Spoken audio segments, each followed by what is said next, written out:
ونستعينه ونستغفره ونعوذ بالله من شرور أنفسنا ومن سيئات أعمالنا من يهده الله فلا مضل له ومن يضلل فلا هادي له وأشهد أن لا إله إلا الله وأشهد أن محمدا عبده ورسوله يا أيها الذين آمنوا اتقوا الله حق تقاته ولا تموتن إلا وأنتم مسلمون يا أيها الناس اتقوا ربكم الذي خلقكم من نفس واحدة وخلق منها زوجها وبث منهما رجالا كثيرا ونساء فاتقوا الله الذي تساءلون به والأرحام إن الله كان عليكم رقيبا يا أيها الذين آمنوا اتقوا الله وقولوا قولا سديدا يصلح لكم أعمالكم ويغفر لكم ذنوبكم ومن يطع الله ورسوله فقد فاز فوزا عظيما أما بعد فإن خير الحديث كتاب الله وخير الهدي هدي محمد صلى الله عليه وسلم وشر الأمور محدثاتها وكل محدثة بدعة وكل بدعة ضلالة وكل ضلالة في النار أعوذ بالله من الشيطان الرجيم بسم الله الرحمن الرحيم يا أيها الذين آمنوا اتقوا الله ولتنظر نفس ما قدمت لغد واتقوا الله إن الله خبير بما تعملون رب اشرح لي صدري ويسر لي أمري واحلل عقدة من لساني يفقهوا قولي رب زدني علما اللهم صل على محمد وعلى آل محمد كما صليت على إبراهيم وعلى آل إبراهيم إنك حميد مجيد اللهم بارك على محمد وعلى آل محمد كما باركت على إبراهيم وعلى آل إبراهيم إنك حميد مجيد معزز حاضرین جمعہ، بزرگوں، نوجوانوں، عزیز بچوں اور پردہ نشین خواتین اسلام، خطبہ مسنونہ کے بعد قرآن مجید کی ایک آیت کریمہ آپ کے سامنے پڑھی گئی ہے، جس آیت کے اندر اللہ رب العالمین نے سب مسلمانوں کو، ایمان والوں کو محاسبے کی دعوت دی ہے اور اپنی زندگی دیکھنے اور کل کی زندگی کو بہترین بنانے، ماضی سے سبق لینے اور حال اور مستقبل کو بہترین بنانے کی اللہ رب العالمین نے دعوت دی ہے، پیغام دیا ہے، حکم دیا ہے، میسج دیا ہے۔ رمضان المبارک کا مہینہ آیا اور تقریباً آج ہم اس کے آخری پڑاؤ اور آخری مقام پر ہیں۔ یہ پورا مہینہ ہم نے گزارا کس اعتبار سے، کس طریقے سے، کس حیثیت سے گزارا، یہ ہم اور آپ اپنے اپنے بارے میں جانتے ہیں۔ رمضان المبارک کے اس آخری مقام اور آخری پڑاؤ پر ہم سبھی کو اللہ رب العالمین کی اس نعمت پر جہاں اس کا شکر ادا کرنا چاہیے کہ اس نے ہمیں یہ مہینہ عطا کیا، وہیں ساتھ ہی ساتھ ہم اور آپ کو رمضان المبارک سے ہم نے کیا سیکھا اور پھر ہم اس سے کیا حاصل کر کے آگے کی زندگی میں بڑھیں گے، کس طریقے سے آگے کی زندگی گزاریں گے، یہ بھی ہمیں جاننا چاہیے، یہ بھی ہمیں سمجھنا چاہیے۔ مختصر میں اگر آپ کو یہ کہوں کہ اگر ایک مسلمان کی زندگی رمضان کے جیسی ہو اور رمضان کے جیسا ایک مسلمان اپنے آپ کو بنا لے جیسے وہ رمضان میں تھا یا جیسے رمضان میں رہتا ہے، تو انشاءاللہ اس کی آخرت کی زندگی بہتر سے بہترین ہوگی اور اس کی سوچ سے کہیں زیادہ اچھی۔ رمضان میں ہم نے کیا کیا؟ بہت ساری نیکیاں کی اللہ کے فضل و کرم سے، بہت سارے خیر کے کام کیے۔ اب ہمیں اپنی زندگی اسی کے جیسی بنانی، جیسی زندگی ہم گزار رہے تھے رمضان میں، ویسی ہی زندگی ہمیں آگے بھی گزارنا چاہیے۔ یہ نہیں کہ ہم نے رمضان سے، جب رمضان کا مہینہ آیا تھا تو ہم بریک پر چلے گئے تھے، یا ہم نے گناہوں سے تھوڑے دن کے لیے وقفہ لے لیا تھا، یا ہم نماز میں آ گئے تھے تو اب اس کے بعد پھر سے نمازوں کو چھوڑنا شروع کر دیں گے، اپنی مرضی کے مطابق زندگی گزاریں گے، یہ نہیں ہونا چاہیے۔ ہوشیار وہی ہے، عقل مند وہی ہے۔ رسول اکرم صلی اللہ علیہ وسلم سے سوال کیا گیا کہ اللہ کے رسول صلی اللہ علیہ وسلم ای المؤمنین اکیس، کون سا مسلمان عقل مند ہے، ہوشیار ہے، چالاک؟ آپ صلی اللہ علیہ وسلم نے فرمایا تھا کہ جو بندہ، جو مومن موت کے بعد کی زندگی کی تیاری کر لے، اچھی تیاری کر لے، بہترین تیاری کرے، وہی مسلمان، وہی مومن سب سے زیادہ چالاک اور ہوشیار ہے۔ اور ہم اور آپ کو سوچنا بھی یہی چاہیے کہ جب دنیا کی زندگی چند روزہ ہے، جو دنیا کی زندگی ختم ہو جانے والی ہے، تو اس کی رنگینیوں اور اس کی جو ہے چمک دمک کے پیچھے، اس کے دھوکے میں ہم کیوں پڑے؟ ہم کیوں نہ ایسا اپنے آپ کو بنائیں کہ ہماری زندگی ہمیشہ اور آنے والی پوری زندگی رمضان کے جیسی ہو۔ علامہ ابوالکلام آزاد رحمہ اللہ فرمایا کرتے تھے، لوگوں کے 4 موسم ہوتے ہیں، لوگوں کے 4 موسم ہوتے ہیں، میرے صرف 2 موسم ہوتے ہیں۔ ایک موسم رمضان کا اور دوسرا موسم بقیہ 11 مہینوں کا ہوا کرتا ہے۔ رمضان کا مہینہ یہ آپ کے لیے بہترین موقع ہوتا ہے۔ اب یہ بہترین موقع جب آپ نے حاصل کر لیا، یہ بہترین موقع جب آپ نے گزار لیا، اور جیسی اللہ نے توفیق دی، اپنی استطاعت کے مطابق آپ نے نیکیاں کر لی ہیں، تو اس آخری مقام اور آخری پڑاؤ پر آپ اس بات کا تہیہ اور پختہ عزم کریں کہ آئندہ زندگی بھی آپ رمضان کے جیسی گزارنے کی کوشش کریں گے۔ آئندہ زندگی میں آپ کا تقویٰ ویسے ہی ہوگا جیسے رمضان کے مہینے میں تھا۔ جو روزے کا اصل مقصد تھا لعلکم تتقون، آگے کی زندگی بھی آپ تقویٰ والی بنائیں گے۔ اور تقویٰ والی کیوں بنائیں گے؟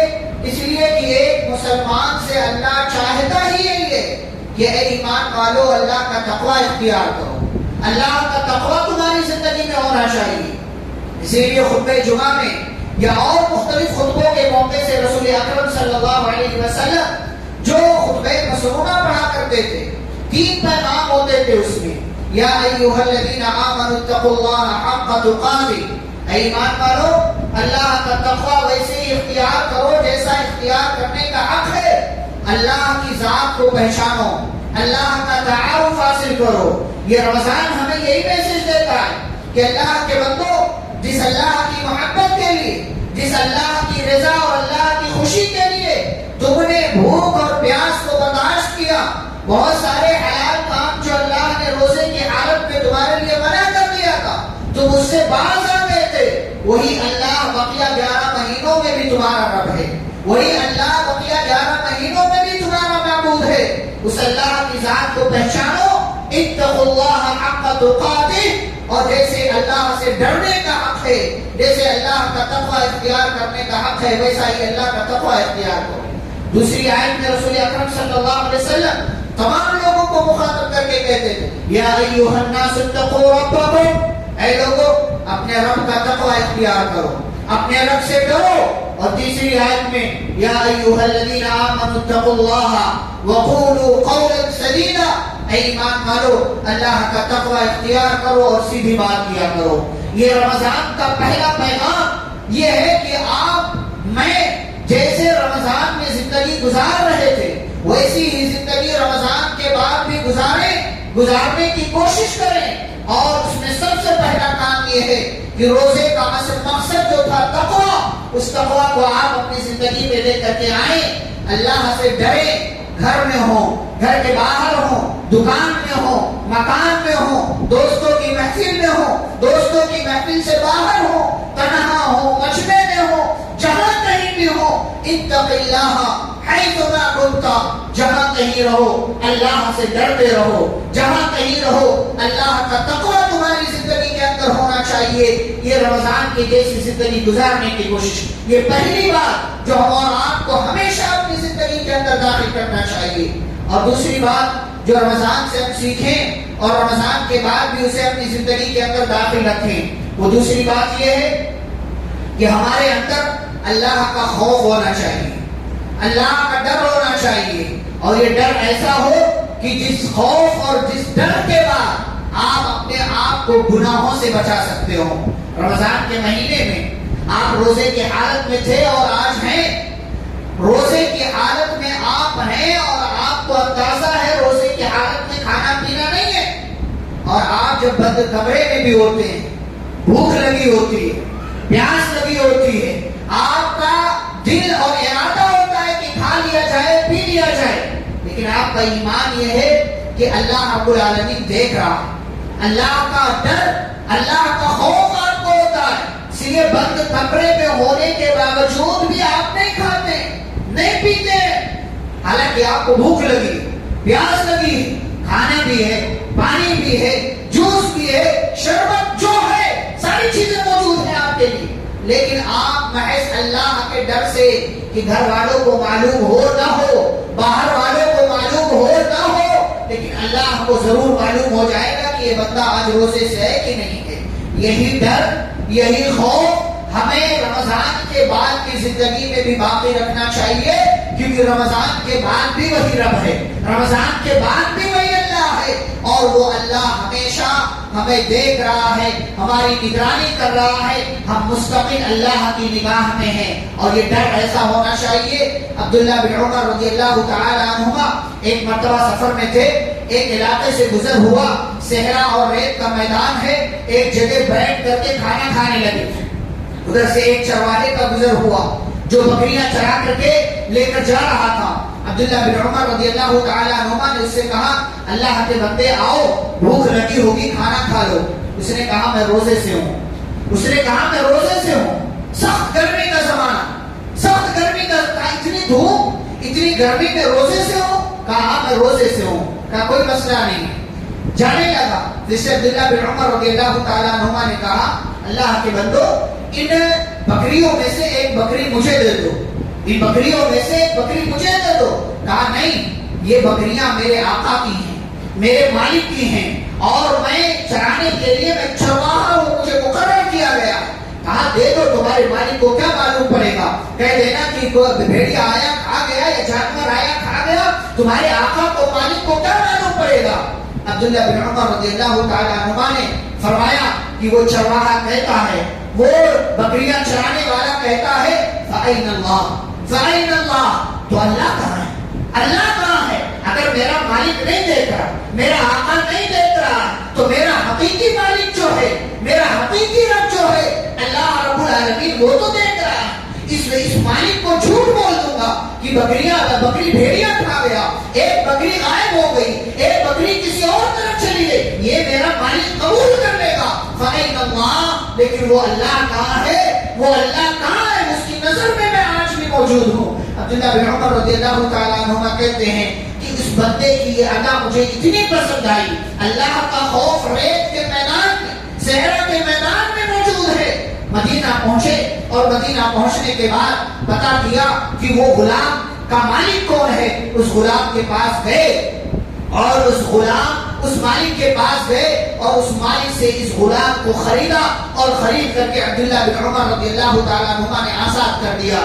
فرمایا یہی تمہاری اس اچھی نیت کا بدلہ ہے، تمہارے اس نیک ارادے کا بدلہ ہے کہ تم نے اپنے مالک، نہ دنیاوی مالک کے ساتھ خیانت کیا اور نہ اپنے حقیقی مالک کے ساتھ خیانت کیا. میرے بھائی اور بزرگوں، یہی ڈر، یہی خوف رمضان کے مہینے میں ہمارے اندر ہوتا ہے. کوئی دیکھے نہ دیکھے، ہم اللہ رب العالمین کے ڈر اور خوف سے بند کمرے کے اندر بھی بھوک اور پیاس لگنے کے باوجود بھی کھانا نہیں کھاتے ہیں، پانی نہیں پیتے ہیں، اس لیے کہ ہمارا ایمان ہے، ہمارا عقیدہ ہے اللہ رب العالمین دیکھ رہا ہے. یہی عقیدہ، یہی ایمان، یہی ڈر، یہی خوف سال کے 12 مہینے ہماری زندگی میں ہونا چاہیے. اور جب یہ ڈر پیدا ہوگا، ہم کہیں پر بھی ہوں، ہمیں گناہوں سے بچنے کے لیے ایک ذریعہ، ایک سبب مل جائے گا اور ہمارے لیے گناہوں سے بچنا آسان ہو جائے گا. ایسے ہی رمضان المبارک کی جیسی زندگی ہم گزاریں، اور وہ زندگی یہ ہے کہ ہم بقیہ 11 مہینوں میں بھی رمضان کے جیسا صبر اپنی زندگی کے اندر لائیں. رمضان یہ مسلمانوں کو صبر سکھاتا ہے. رمضان یہ مسلمانوں کو قوت برداشت کا مادہ دیتا ہے. رمضان کے روزے یہ مسلمانوں کو مشکلات سے نمٹنے کا حوصلہ ادا کرتے ہیں، مشکلات سے، پریشانیوں سے مقابلہ کرنے کی جرأت اور ہمت پیدا ہوتی ہے۔ جیسے رمضان کے مہینے میں آپ قیام اللیل میں کھڑے رہے، آپ نے قیام کی مشقت برداشت کی، اس لیے کہ آپ کا ایمان ہے کہ اللہ ثواب دے گا۔ جیسے آپ نے بھوک اور پیاس برداشت کیا، آپ کا ایمان ہے بھوک اور پیاس برداشت کروں گا اللہ اجر و ثواب سے نوازے گا۔ جیسے آپ کا یہ عقیدہ، جیسے آپ کا یہ ایمان ہے اپنا پیسہ خرچ کروں گا، گرچہ مشقت ہے، پریشانی ہے، لیکن اللہ برکتوں سے نوازے گا، اللہ ثواب عطا کرے گا۔ میرے بھائی اور بزرگوں، ایسے ہی بقیہ 11 مہینے کے اندر بھی ہمیں اپنے اندر قوت برداشت کا مادہ پیدا کرنا ہوگا، صبر کا مادہ پیدا کرنا ہوگا، اور ایک مسلمان کے لیے اس کی زندگی میں صبر بہت ضروری ہے، صبر بہت ضروری ہے۔ اسی لیے اللہ نے فرمایا یا ایھا الذین آمنوا استعینوا بالصبر والصلاۃ ان اللہ مع الصابرین۔ اے ایمان والو، اللہ سے مدد مانگو، صبر کرو، مشکلات کا مقابلہ کرو، حالات سے نمٹنا سیکھو۔ دشمنوں کی طرف سے آپ کے اوپر حملے کیے جائیں، اللہ کی ذات پر بھروسہ رکھتے ہوئے صبر کا دامن اختیار کرو۔ وَإِن تَصْبِرُوا وَتَتَّقُوا فَإِنَّ ذَلِكَ مِنْ عَزْمِ الْأُمُورِ۔ اگر آپ نے صبر اختیار کیا، اگر آپ نے تقوی اختیار کیا تو یہ بہت بڑا کام ہے جو آپ اپنی زندگی میں اختیار کر لیں گے۔ اور ایک بندہ جب صبر کا ہتھیار اپناتا ہے، جب صبر سے اپنے آپ کو مضبوط کر لیتا ہے، اللہ فرماتے ہیں انما یوفی الصابرون اجرهم بغیر حساب۔ اللہ رب العالمین صبر کرنے والوں کو بغیر حساب کتاب کے بدلہ دینے والا۔ رسول اکرم صلی اللہ علیہ وسلم نے ایک حدیث کے اندر بیان کیا، فرمایا کہ ایک بندے کو اللہ کی طرف سے جو چیزیں ملی ہوئی ہیں اس میں صبر سے زیادہ قیمتی چیز کوئی اور نہیں، صبر سے زیادہ قیمتی چیز کوئی اور۔ آپ نے اگر کسی بھی معاملے پر صبر کر لیا تو گویا کہ آپ اللہ کے فیصلے پر راضی، آپ اللہ، یہی معاملہ رمضان میں تھا، یہی معاملہ بقیہ 11 مہینے کے اندر بھی ہونا چاہیے۔ اور اسی کے ساتھ ساتھ ایک اور چیز، اور وہ ہے جو ہمارے اندر بہت زیادہ کمی ہے جس چیز کی، اللہ کی نعمتوں پر شکر ادا کرنا، اللہ کی نعمتوں پر شکر، یہ جذبہ ہمارے اندر ہونا چاہیے۔ رمضان المبارک کے مہینے میں الحمدللہ بہت اعتبار سے اللہ کا شکر ادا کر لیتے ہیں، بہت اعتبار سے اللہ کا شکر۔ یہی معاملہ ہماری زندگی میں رمضان کے بعد بھی ہونا چاہیے، رمضان کی جیسی زندگی گزاریں، رمضان کے بعد بھی اللہ کی نعمتوں پر اس کا شکر ادا کریں۔ رسول اکرم صلی اللہ علیہ وسلم فرماتے ہیں کہ عجبا لامر المؤمن، مومن کا معاملہ بڑا عجیب و غریب ہے، ولیس ذلک لأحد الا للمؤمن۔ یہ بڑا جو شاندار جملہ فرمایا کہ مومن کا معاملہ بڑا عجیب و غریب ہے، اور یہ صرف مومن کے ساتھ ہوتا، بقیہ دنیا میں کسی اور کے ساتھ نہیں ہوتا۔ کیا ہے؟ ان امرہ کلہ لہ خیر۔ فرمایا مومن کے ہر معاملے میں اس کے لیے خیر ہوتا ہے، ہر معاملے میں اس کے لیے بہتری ہے، اچھا ہو برا ہو، دل کو اچھا لگ رہا ہو اچھا نہیں لگ رہا ہو، حالات جیسے بھی ہیں مومن کے لیے اس میں خیر ہے، مومن کے لیے اس میں جو ہے بہتری ہے، بھلائی ہے۔ کیسے؟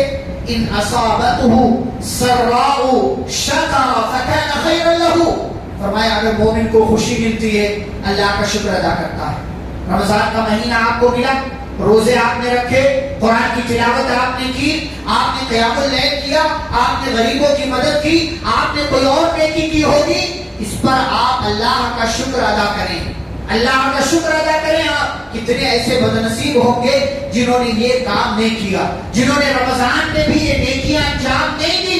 اگر آپ نے انجام دی ہیں آپ اللہ کا اس پر شکر ادا کریں۔ فرمایا بندہ اس کو خیر ملتا ہے، شکر ادا کرتا ہے، شکر ادا کرنا اس کے لیے بہتر ہوتا ہے، اس کی زندگی میں برکت آتی ہے، اور بعد کی زندگی میں بھی اللہ رب العالمین اس کو برکتوں سے نوازتا۔ وَإِنْ أَصَابَتْهُ ضَرَّاءُ، اور اگر مان لو اللہ کی طرف سے اسے کوئی نقصان ہو گیا، اللہ کی طرف سے اسے کوئی مصیبت آ گئی، کوئی پریشانی آ گئی، صبر، تو اللہ کے فیصلے پر صبر کرتا ہے، فَكَانَ خَيْرًا لَهُ، اور یہ صبر کرنا اس کے لیے بہتر ہو جاتا ہے۔ تو صبر بھی بہتر ہے، شکر بھی بہتر ہے۔ یہ دونوں میسج، یہ دونوں پیغام رمضان کا مہینہ ہمیں دیتا ہے کہ مسلمانوں جیسے رمضان میں صبر کے ساتھ زندگی گزارتے رہے، جیسے رمضان صبر شکر کے ساتھ اللہ کی عبادتیں کرتے رہے.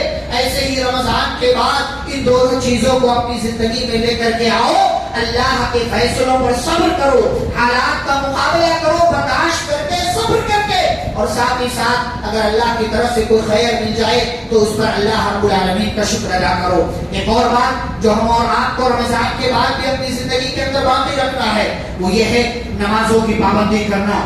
رمضان میں ہم نے نمازوں کی پابندی کی, فجر کی نماز میں حاضر رہے, فجر کی نماز میں حاضر ہو کر کے بقیہ نمازوں کو بھی پابندی سے ہم نے ادا کیا. اب ایسا نہیں ہے کہ رمضان ختم ہو جائے آپ چھٹی لے لیں, آپ چھٹی پر چلے جائیں. یاد رکھیں نماز ہر صورت میں, ہر حال میں, ہر کنڈیشن میں آپ کے اوپر فرض ہے. جب تک آپ پاگل نہیں ہوتے, جب تک آپ مر نہیں جاتے, آپ کے اوپر نماز فرض ہے, ضروری ہے, واجب ہے. اور یہ ایسا واجب ہے توحید کے بعد اسی کا مقام ہے. آپ کھڑے ہو کر نہیں پڑھ سکتے, بیٹھ کر پڑھیں, بیٹھ کر نہیں پڑھ سکتے, لیٹ کر.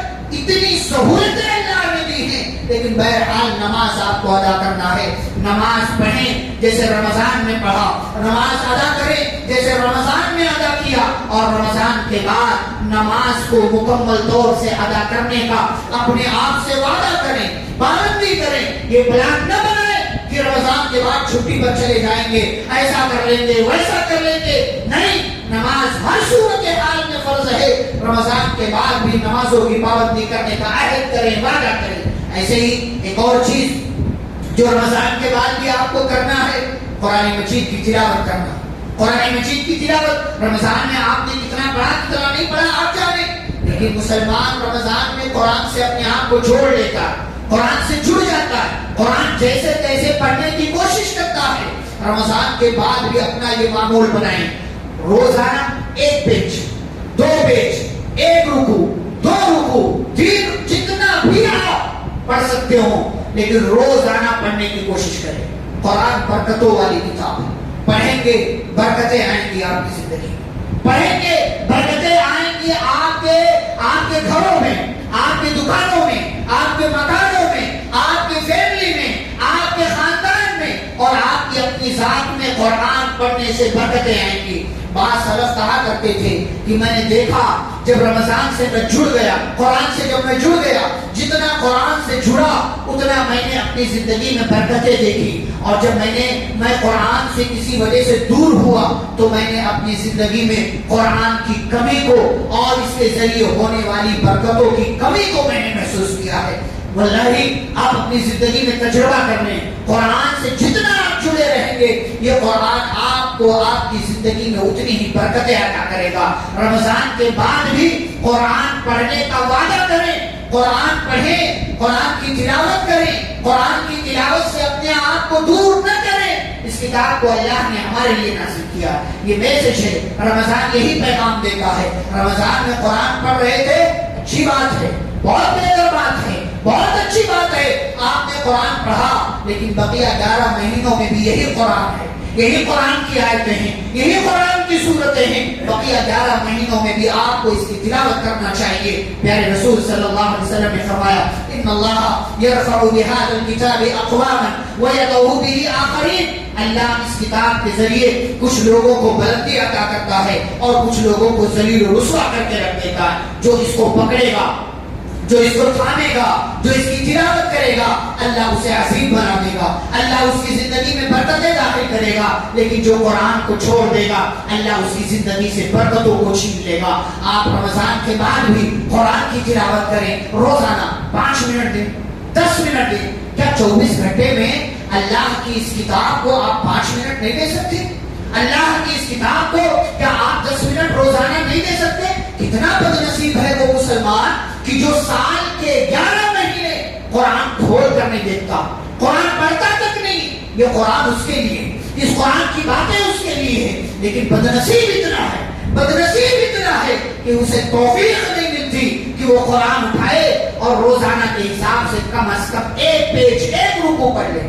1 حرف پڑھیں 10 نیکی ملتی ہے, 100 حرف پڑھیں 1000 نیکیاں مل گئی. الف لام میم آپ نے کہہ دیا 30 نیکیاں آپ کو مل گئی. سورۃ الاخلاص مکمل آپ پڑھ جائیں, کم از کم آپ کو 500 600 نیکیاں مل جائیں گی. کتنی فضیلت کی بات ہے, کتنی عظیم بات ہے کہ آپ اللہ کے کلام کی تلاوت کریں، اللہ ایک ایک حرف پر آپ کو 10 نیکیاں دینے کے لیے تیار ہے۔ یہ رمضان کا پیغام ہے، یہ رمضان کی بات ہے کہ رمضان کے بعد کی زندگی ہماری ویسی ہی ہونی چاہیے یا اس طریقے سے ہونی چاہیے جیسے ہم نے رمضان کے اندر زندگی گزارا ہے، چاہے صبر کا معاملہ ہو، شکر کا معاملہ ہو، نمازوں کا معاملہ ہو، قرآن کی تلاوت کا معاملہ ہو، اللہ کے خوف کا معاملہ ہو، اللہ کا تقوی اختیار کرنے کا معاملہ ہو، جیسے رمضان میں ہم رہے۔ میرے بھائیو بزرگوں، ہم اور آپ کو رمضان کے بعد بھی اسی طریقے پر، اسی نہج پر، اسی دھرے اور اسی راستے پر چلنا چاہیے، ورنہ رمضان میں ہم نے